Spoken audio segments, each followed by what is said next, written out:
We good now? Okay, what? I seen this deal the other day that you can force yourself to be happy by smiling for 20 seconds straight. For me, that's what I thought of. It doesn't work. Stupid. Now I'm pissed. That's probably why it works. I'm going to do that. Yeah. I'm going to do that next family get together. All my family's lined up there. I'm just going to be like, they say, if you smile for 20 seconds, you will be happy. I'm now going to prove this person wrong. Uh-huh. Forced to. Okay. So we pull up grain markets, we look at it, and we smile for 20 seconds. Yeah. They're good. I'm happy about $3 corn. Yep. Yay. Okay. Now, our current feelings about agriculture and farming is Amplified. big or backwards. Yeah, just Just yeah. Vapor. yeah. So we are, dude, we're in the month of promise. And then look. We're just like, it all sucks. We're dead. Actually, I think the month of promise came a month early this year. I think it was July. Well, because it was a good July for us. I don't know about. Well, you had a good July too. Yeah, I had a pretty good July. It's all, we were tasseled by the 25th of June, which is the earliest we've ever Yeah, I seen tassels in June. Yeah, done by 1st of July. Anyway, I mean we're almost black layer right now, so you know, as Ben says, you've made it. I texted Heathman the other day. I said, "Dude, we made it." Like ish. I still don't think that that's totally accurate. Why is that? It just seems like if it stresses even after black layer before it's like 25 moisture, it still hurts it. Like it dehydrates down too fast. Yeah. Yeah. I don't think they get any more starch in there, but I think it screws with the just the moisture content of the kernel or something. Phantom shrink. Accelerated phantom shrink. Look, I just started a new term. Accelerated. Okay, yeah. Accelerated phantom shrink. Yeah. Field shrink is not is more excessive than an elevator shrink. Yes. That's been proven by multiple guys. That's not me. That's multiple people tell me that. Right. Which I see it too. So, if you got your own dryer, start early. It tends to work a little better. Yes. Depending on natural gas price in your area. Or if it's electric or gas, I guess that too. It's up north. You guys don't dry anything out there, do you? Oh, yeah. Really? Yeah, we got big dryers. Ben? We used to start at 21 every year. Yeah, see, I try to start at like 18, upper mid 17, 17 and a half. Man, that stuff shells so nice. I like 18, 19. Yeah. But you can't. I've seen it dry 3-4 points in a day. Oh, so yeah. we started at 21 because you get maybe 1 or 2 circles that way, and then it's too dry. Yes. So the ag economy is dead. Oh, yeah, we were talking about that yesterday. Who'd you say is laying off new people now? Kenzie just laid off like 190 employees. To be honest, I don't know how they're still in business. You just don't see much blue anymore. There's not a lot of blue. Not a lot of blue planters, not a lot of blue carts anymore either. I was going to say that was the other thing. And they did work, and they still work in like the high-speed disc. See, I didn't even know that. Movement thing. I don't know. That's the whole high-speed disc thing seems to have died down. Man, it was a rage for about 2 years. So Nick tried one, and I asked him what he thought, and he said that the thing pulls like crap. They put I don't know if he's got a quad track on that thing, but a big four-wheel drive for sure, and so barely can pull it, and it's only about 30 feet wide. Yeah. So Hirschman's got one. They've got a 30-foot, and their dealer told them they needed to trade tractors. They had like a 480 horsepower four-wheel drive. You need to trade to a 620 four-wheel drive so you can pull it. Yeah. And I'm like, whoa. And then you got to pull it 12 to 14 miles an hour. Well, dude, by the time you get up 12 miles an hour in my neck of the woods, you got to turn around again. Mm-hmm. you don't even have time to shift up 12 mile an hour. But yeah, no, it's man, things throw stuff. It's just crap flying everywhere. Mm-hmm. But anyway, Kinsey laid a bunch of people off. Deere's moving to Mexico. Since we've been on here, Donald Trump got shot at, hit, arguably in the ear, potentially. Aaron, do you think he got hit in the ear? Aaron does. Okay. I seen the mist in the video, didn't you? Oh yeah, yeah. See that mist? That's chunks of Donald Trump flesh Ear. flying. Just gone. What else? Let's see. Corn's down in the 3s. Beans below 10. Nobody cares about wheat. Wheat's stupid. Milo's going up. Milo's going up. Let's see. And then everyone right now is... Oh, and there's fire sales on quad tracks and X9s. Dude, I've been watching Big Iron. I've seen more combines and headers and what the heck else? Mainly harvest equipment going like crazy on there. Right ahead of Harvest, which is weird. Sullivan auction or something. Sullivan, yep. But it's on. Are they partnered to Big Iron? I think so. Ish. I think they're kind of... A lot of these auction houses seem to be kind of joining to do some work right now. I think when you click on the deal, it shows up. But anyway, yeah. Then there's Machine Repeat and Auction Time, etc. Mm-hmm. Yeah. Yeah. Big Iron has reserves now. Mm-hmm. And buyer premium. Yep. Boy, they've changed. I'm telling you. So here's the deal. I'm sure someone that listens to this has an X9. We don't. So an X9 combine, the lemon of the 21st century, as one of our customers calls them. So brand new one's $1 million. I saw one, actually a line of them, and the average sale price the other day was $380,000 on an auction. I seen 380 grand, 380 separator hours. Yeah. That's like $1,447 an hour to run that machine in just depreciation. Yep. I can't find one. They sold one yesterday I was watching. But last I looked, it was only at 380 and it had like 12 minutes left. Yeah. God, it's going to be depressing as hell. How do you can't even... You but can't the combine force... market's crap right now anyway. Oh, yeah. Great time by combine. Mm-hmm. Yeah. So... probably the number one thing we're hearing right now is, dude, how are we going to make it through next year? I was talking to Stroberg. Stroberg's like, I don't know. I think we'll be fine. We've been fine before. And here's the thing. So we're in our 30s now. We are not as old as some. We have not been farming as long as some. But we have lived through a down market, an up market. You've farmed through more than I have. I've seen 2 or 3 waves. I can't. Yeah. But there was wheat ones. Anytime Rush is involved, there's wheat runs. But I mean, the last 2 months as markets are plummeting, you're just like, yeah, I've seen this before. Mm-hmm. It's like, yeah. I mean, like, it's like there's been no surprise. And so, and now, I'm thankful for that because guys like, man, what are we gonna do? It's like, well, what do we cut? We gotta cut. I think the biggest thing, dude, people need to think grain markets, like weather market and everything. Out of all the years I've been farming, it just doesn't seem like weather is as big of a factor as you think. They use it against us. Like, you can have all this stuff going on, but if the political stance needs the market to do something, that's what it's going to do. So if you have weather playing in, it's not as bad. So, like, they need the market to go down, so they're going to drive it down. So you have this derecho or you have a drought, it's not as bad a drought. Suddenly there's tons of bushels. Suddenly there's grain in the bins. Like, suddenly people are still holding last year's grain. Just all these things. Suddenly. All these weird things start showing up. So I think the best thing you can do is take politics into markets more than anything. Oh, gosh, What do you need the economy to do right now? What are they trying to do? Trying to drive the economy down.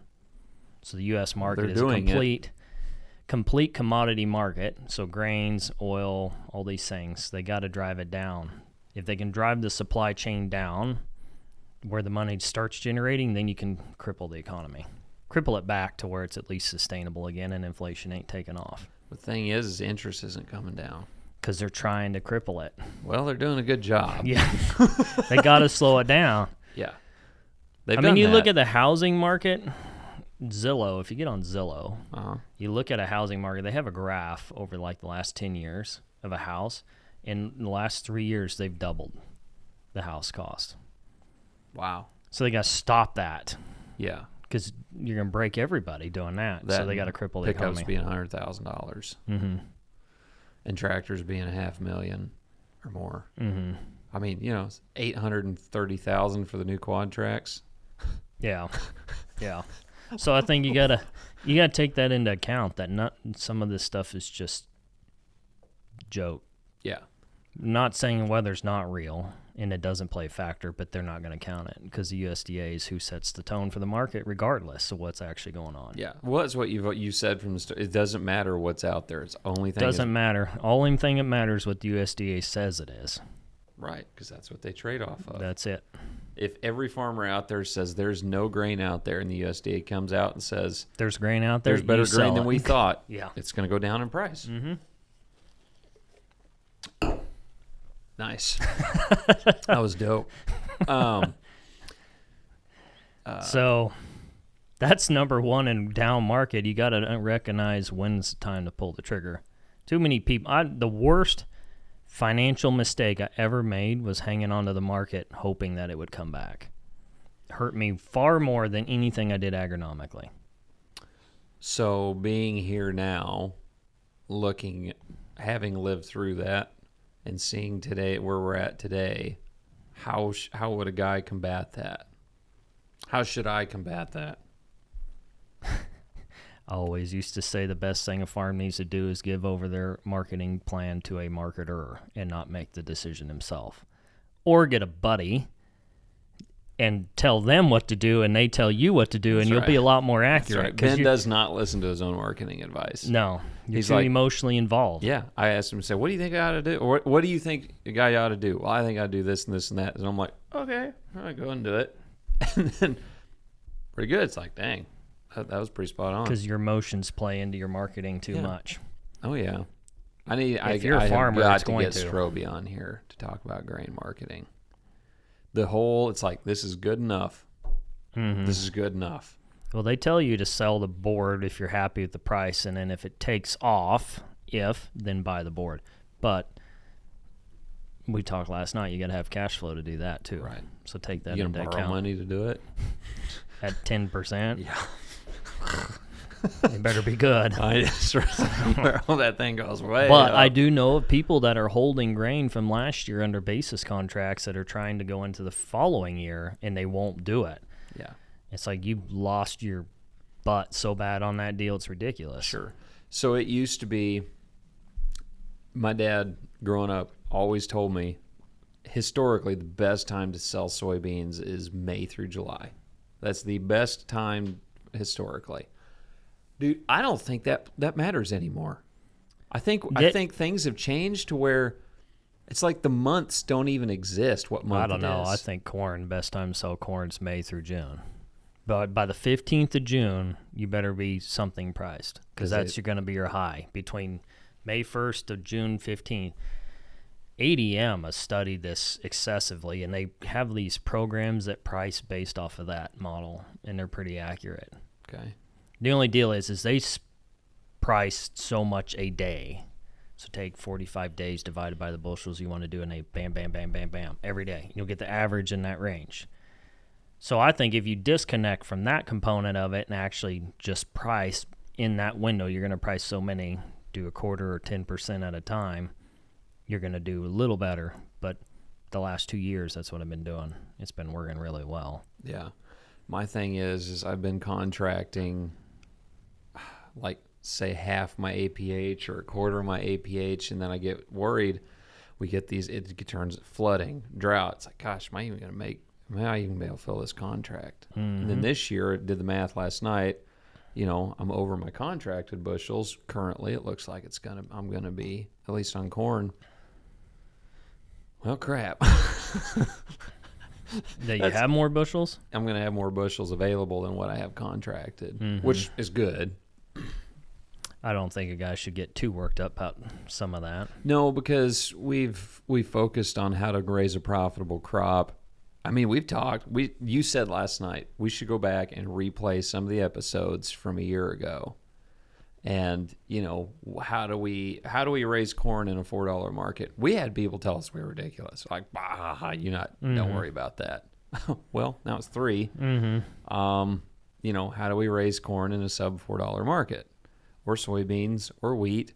Well, next year I'm going to be heavy, and I planned, so I'm heavy this year on corn. I contracted more up front. And then knowing that next year I'm probably going to have, or this coming year, have some more wheat than usual, followed by double crop beans, and then my full crop soybeans are going to be heavier than normal. Because, I don't know, in our area, we make more money on soybeans than corn safely. If $10 beans, I know I can make money at $10 beans. More money than I can at $3.50 corn, $3.80 corn. See, we're opposite. Make Yeah. way more money on corn than beans. Yeah. But our end users are right there. Right. Mine's not. Yeah. Mine's not. So, I don't know. The ethanol plant, I guess, is back up and going. I was told. They got a bid available anyway on corn right now. They're 20 over. So, anyway, I don't know. Just tell us we're going to make it, Ben. You're not going to make it, Josh. I don't know. I just think the first thing a guy needs to do is look at the marketing plan. You're going to lose way more in marketing than you are in agronomic decisions. It seems like the high markets the last 18 months caused guys to get sloppy in thinking forward. Because I've talked to more guys that don't have anything contracted, like anything, than probably I've ever talked to or not, I've noticed before. Because that's what happens. So I remember this of the last run, because I was one of them. Rode that thing down. There's going to be a market run. There never was. That's when I started watching, especially, I can't remember, there's one deal 2 or 3 years ago, and we thought it would take off, and it never did. No matter who you talk to, it was old, terrible corn, but the market traded a huge crop. No matter what we did. That's when I was like, screw it. Nothing matters except for what they're pushing and what the economics for the country needs. Beyond that, it's irrelevant. The more and more we go, the more and more that seems to be the case. I think we're about to a stable point. We talked about that last night. Is it going to be $3.50, $4, or $4.50? What's the new $2 corn? Yeah, we're somewhere in this dollar range probably. I was always told a 2 billion bushel carry is a $4 market. Well, that's where we're just under 2. So it should be stabilizing about where we're at. Sure. But the market don't like Trump.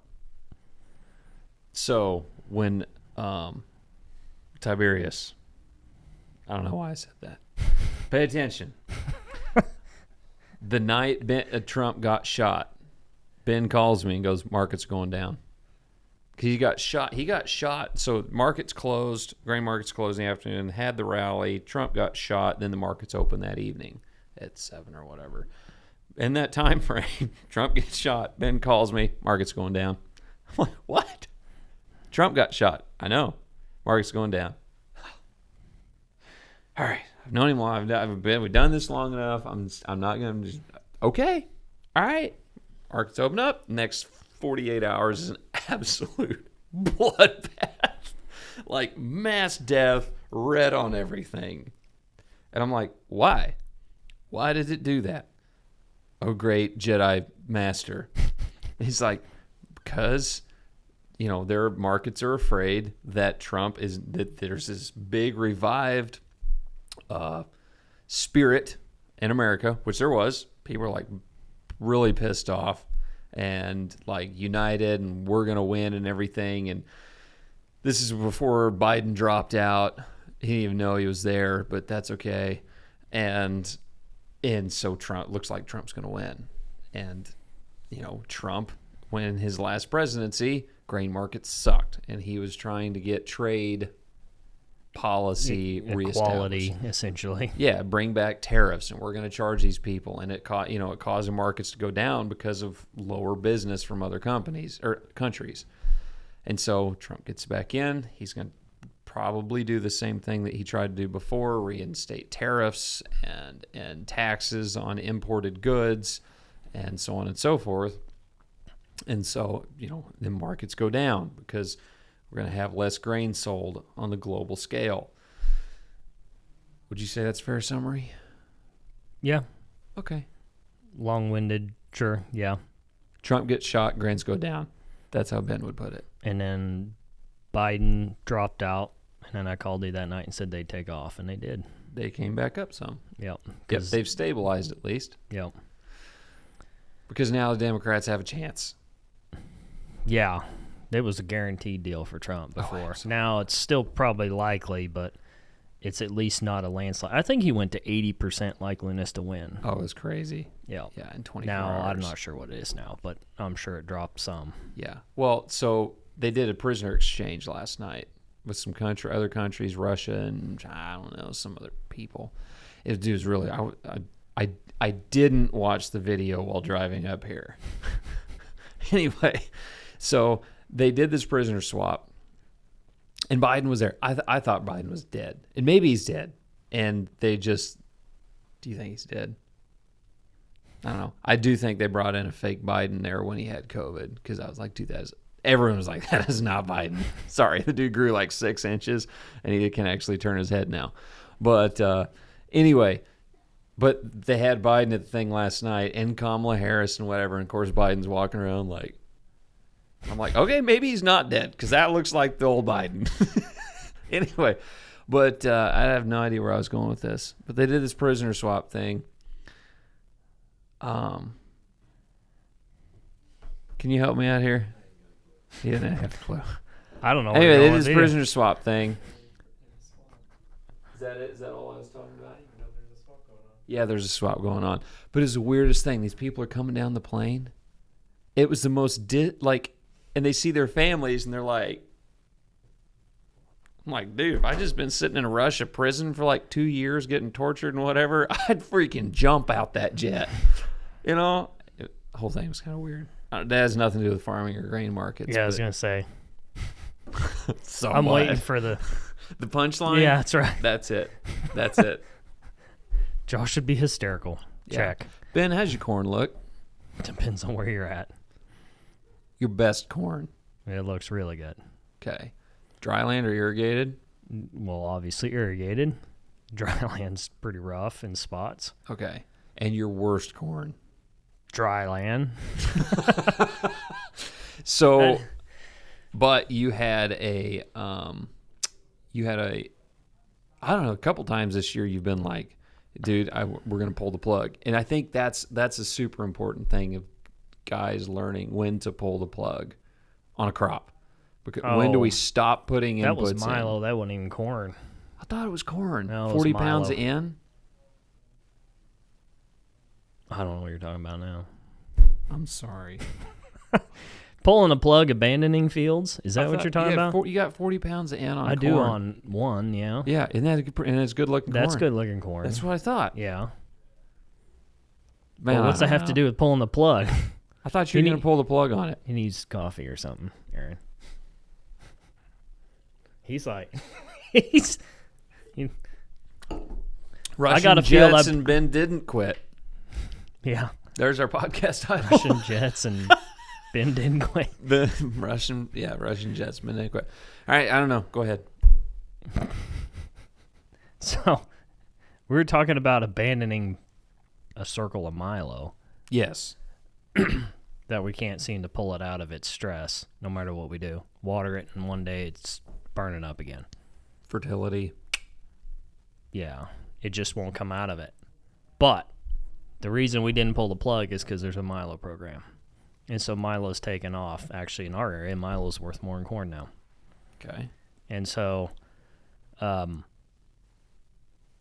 it's what point do you hurt corn in order to increase Milo or abandon Milo? The problem is also it's 375 acres that's all tied together on the insurance. So if you let go of 125, The other 250 might still raise you out of a loss. And that's something that I always talked about watching out for. Mm-hmm. So what I've done in the past is, okay, we're going to irrigate this one, and these two are looking less likely. So what's the approach to try to make sure that you're guaranteeing yourself a win? Would be to certify some as irrigated and some as dry land. So then, in the insurance side, you separate. That makes sense at all? No. You can't divide the section. It's all the same unit, right? Even if it's optional unit. Sure. So you have to divide the practice in order to divide the crop. Okay. Sure. Got it. Some is dry land. You farm where it rains and you never have claims. So I farm where you plant based on how good the claim will be.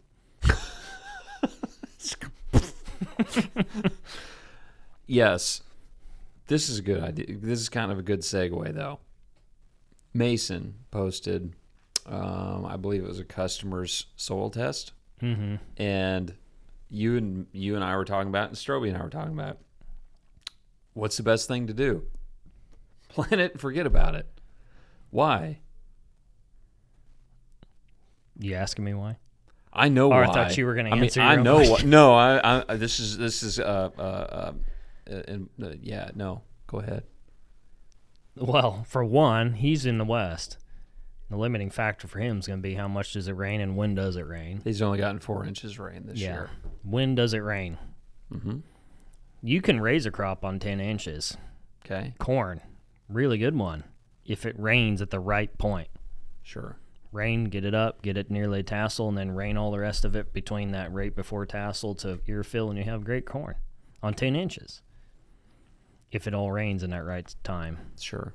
So out there, we're not going to get 40, except for last year, and it does just in my area. Right. That was in 30 days. Yeah, all on the front end. Yes. So you went completely anaerobic, then you went completely dry. I just basically gave up last year. Last year was dead. Yeah, I planted one field like 4 times. I remember that. Yeah. That was a really good week to not call Ben. I was just getting tired of planting it. I didn't really give a crap if it made anything. It's just tired of planting the damn thing. What are you doing? Planting this field? Didn't you just plant that field? Yes, I did. Shut up. Yep.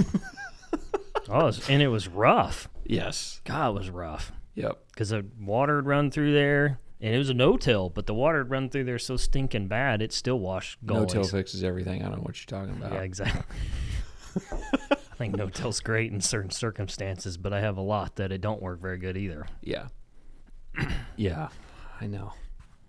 So where are we at time-wise? We've been here for hours. We've been here for hours. So, yeah, when to pull the plug. But that's going to be for a Western deal, and if you're irrigated. Yeah, very regionally circumstantial. Mm-hmm. So, let's turn this more towards where it does rain. Just use me for example. It's been raining where I'm at. I can't say people call my place Little Iowa because it rains a lot in a very weird area of the country where around me it doesn't rain. So when do I pull the plug? Like this. Okay, let's use fungicide this year.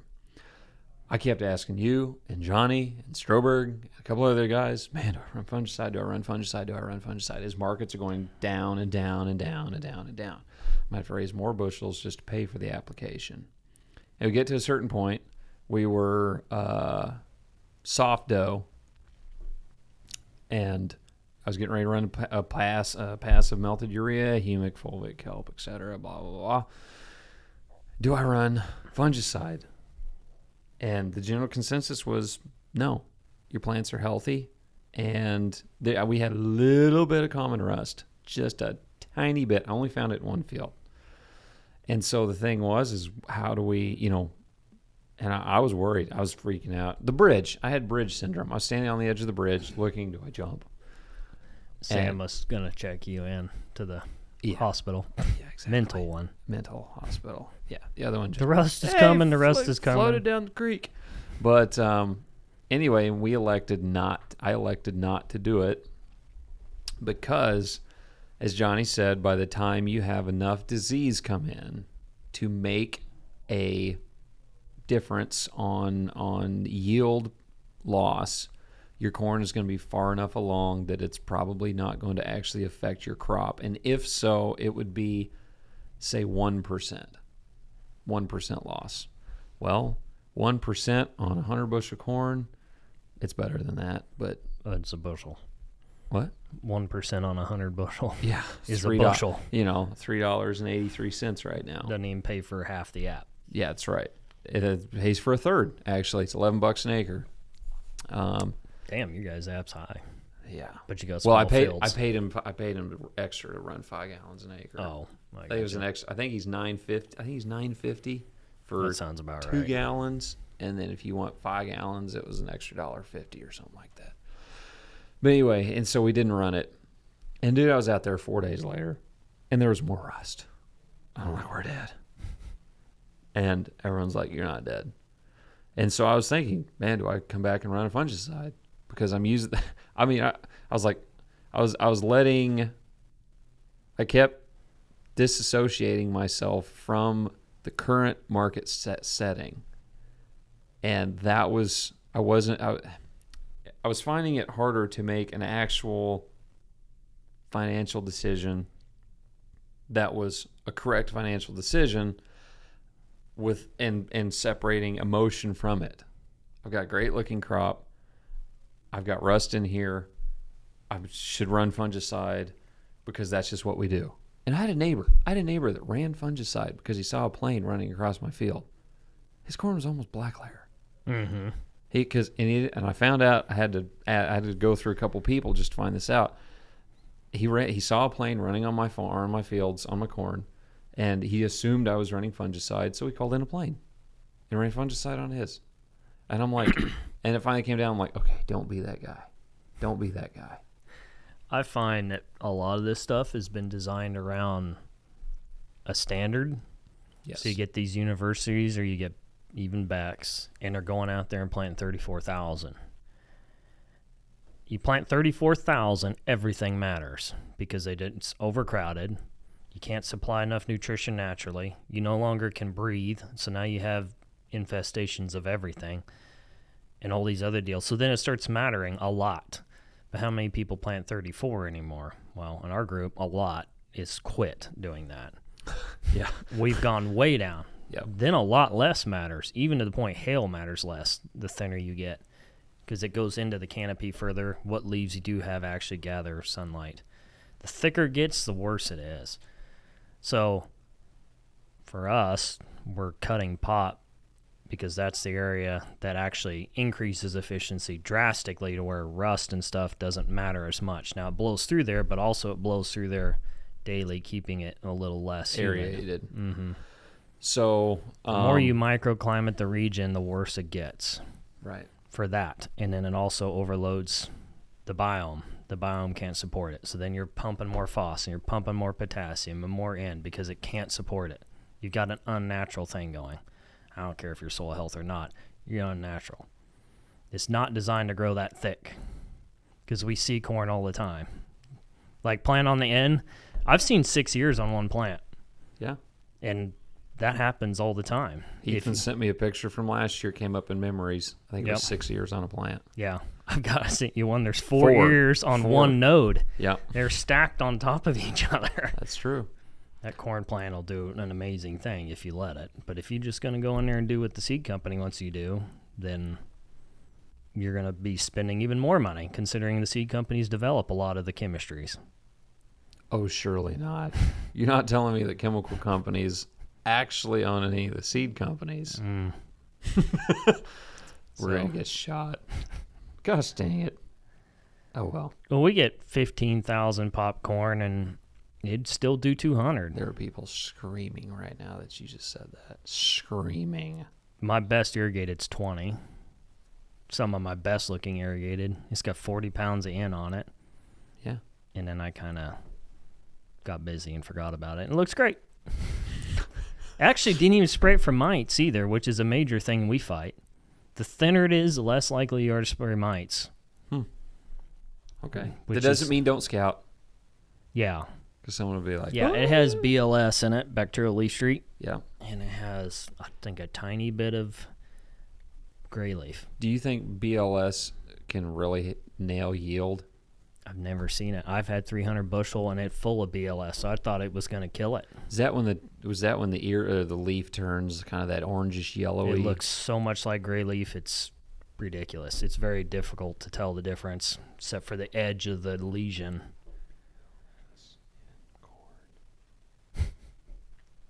It gets in there and it's not ideal. I don't know. Maybe it's like moles. They don't really hurt you most of the time. They're just there.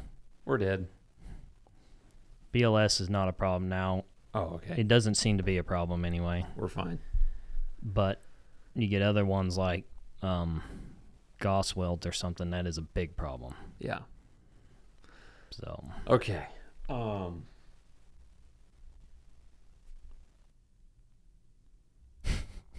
Sorry. Drew a total blank. Keep going. Keep going. Less I care, the better it works. It definitely seems to be the thing. Yeah. I feel like that's going to come back. I'm still to the point where everything spends more time repairing all the crap you do to it more than actually growing a crop. Yes. Yeah. I've got a nitrogen trial there on the field across from my house. That you didn't put any on? I have 8 rows. I put nothing on. What's it look like? I can't find it. I can't find it in climate. I can't find it flying anything over it. I can't find it walking. I'm sure there will be a yield drag. I mean, I've got it flagged. I said when I can't find it, like I take someone out there that doesn't know where the marking is and everything in the field. They can't find it. I don't know. Heathman went out there the other day and stood on top of the Ranger. Heathman's a tall dude. He's like 8 foot tall. He's standing on top of the Ranger, and I was like, "Can you see it?" I can't see it out there. And so I pointed out. I'm like, "That's it right there." I don't know. And we're not saying go raise a crop on zero fertility. We're pro fertility. If there's a plan, it makes a big difference on how much cover you have too. The fields I'm getting away with the least didn't have cover crop. Yes. Now, it doesn't mean I'm not pro cover crop. Here we go. The war is going to start. The fields I let it turn into, what'd you say, a jungle? Yes. The fields I let turn into jungle. It's a term that's been used this year. I fought the worst by far. They've got double the fertility and still look terrible. And the fields that I didn't put cover but had heavy residue, no-till, those actually look really good and have the least fertility. Okay. But I do have some in the middle. Right. Talk about the middle. The middle ones are my best corn. Is that for wheat? Actually, dude, bean, we air seeded cover crop in there. I'm going to tell everybody about this because he's a turd. Do it. As Bean would say, do it. I put Bean on the air drill to drill cover crop, and I said, hey, when it gets cold, the back of the air drills are just a smooth pipe, and it's got a 2.5-inch hose on there. It's not barbed. So when it gets cold, that hose gets stiff, and it shrinks, and when you turn, it pulls the frickin' hoses off. Well, that one, for some reason, won't communicate with the box in the tractor to tell you that you're not planting. Update, I'm sure. But anyway, I said every once in a while, get off and look at the primary lines and make sure they're not pulled off the back of the cart, because ours is tow between. And air cart, tractor, air cart drill. Yeah. So you can't see the line. Well, I checked it halfway. That shithead. There's no way. From the first pass, the moment he took off, it was off, and it never was on the entire circle. And so I had it, but it lucked out that the line that came off was the one that planted the set right behind the tubes. The tube. And so when it was spraying some seed on that mark. And so it wasn't a total blank, but it was, they were that far apart, at least 2 feet apart, but it worked out. But today, I can see them lines in the corn. And you would think taller, but it's not. It's actually shorter. Why? I just guess it's got to be biology, because the fertility side should be the other way. So a certain individual who we refer to by a plant species, bean, they baled a bunch of their wheat stubble last year. So they dropped it all in a windrow. and I was driving by the other day. I can see those strips from last year's dropped wheat straw in the corn. Taller or shorter? I think it's shorter.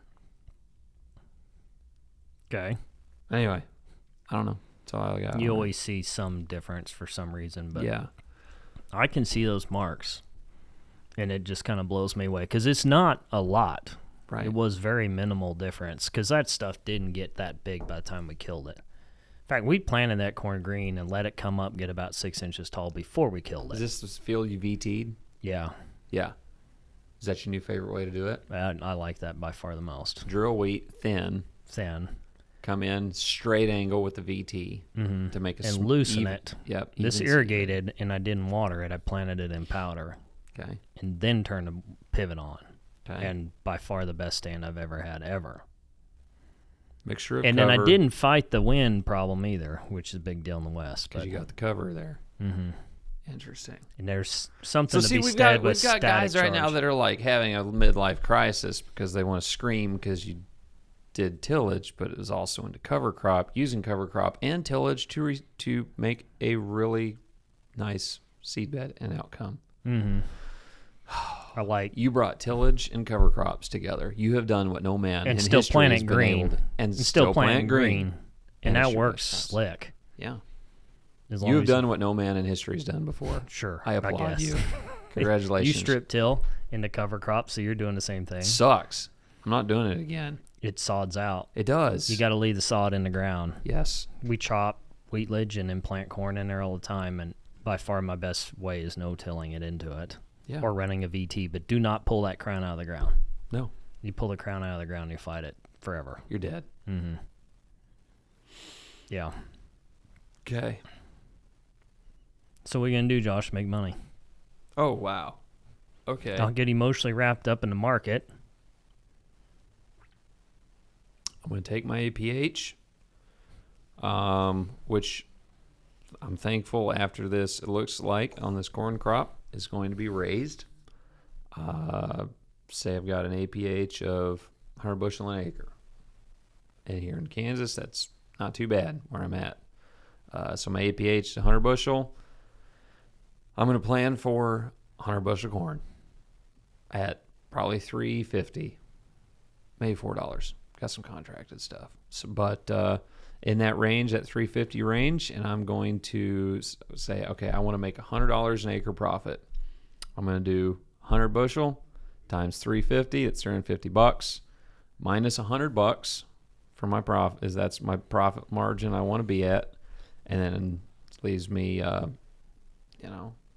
$250. Now, what can I spend? Can I keep all my inputs under $250 an acre?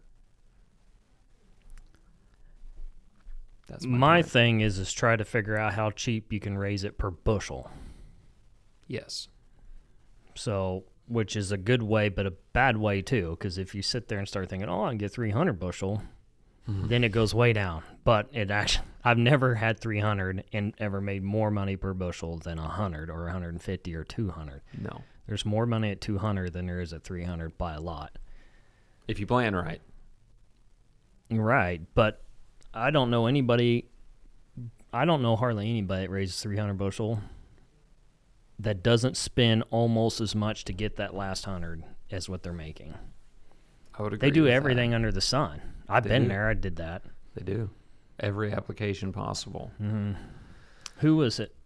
I think it was Mason. Texted me about a guy that was doing something like that and said, what was it? Basically, I don't remember the whole story, but the last comment that I want to refer to is that guy said that that crop wouldn't be shorted nothing by his doing. And so 300's kind of nice to cut, but there's no money there. How hard did you work for it and how much did you have to pay for it? Yeah, I don't know. Especially when the way farming today is how far can you get the crop and how good does it look before nature Breaks one off in your rear end. Yeah. And you walk around Sometimes like it's a the bow-legged size of this cowboy. table. Oh, this year it's about this big. Yep. Yeah, and it managed to fit it in there before it broke it off. Yeah. Jeez. Anyway, That's my plan. That's my plan. Just run through numbers and be very aware. Thankfully, not chase yield.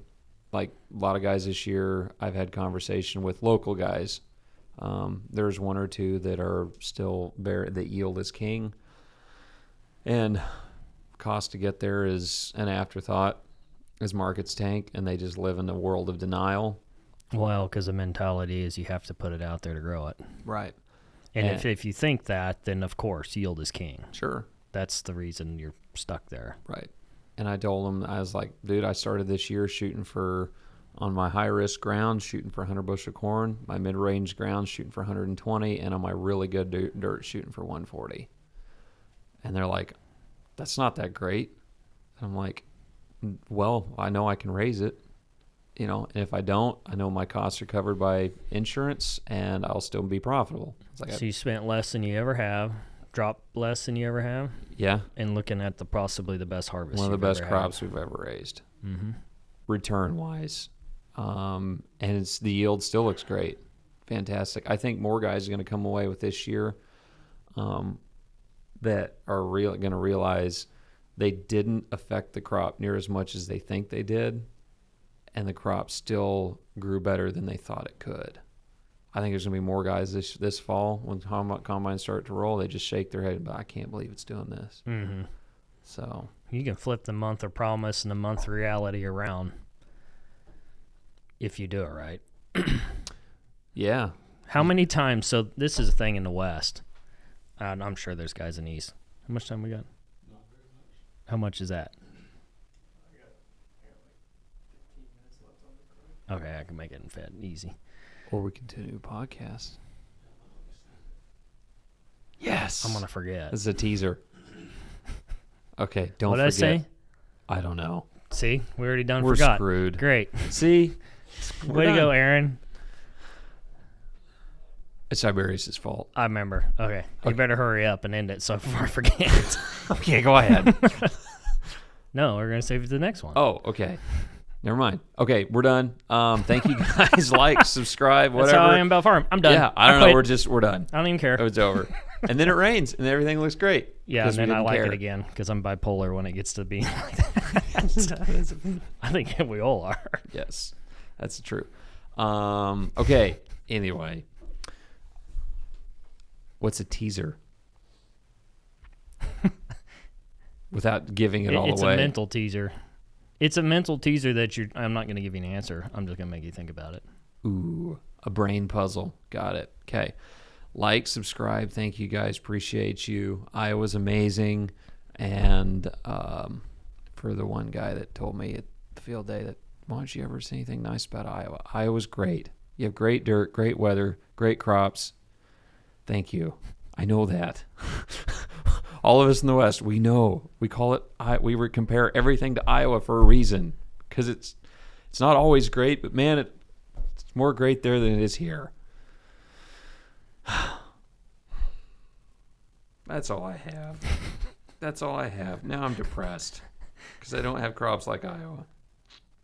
Anyway, Drama queen. Okay, drama queen. next. Yes, thank you. See you guys. Catch you later.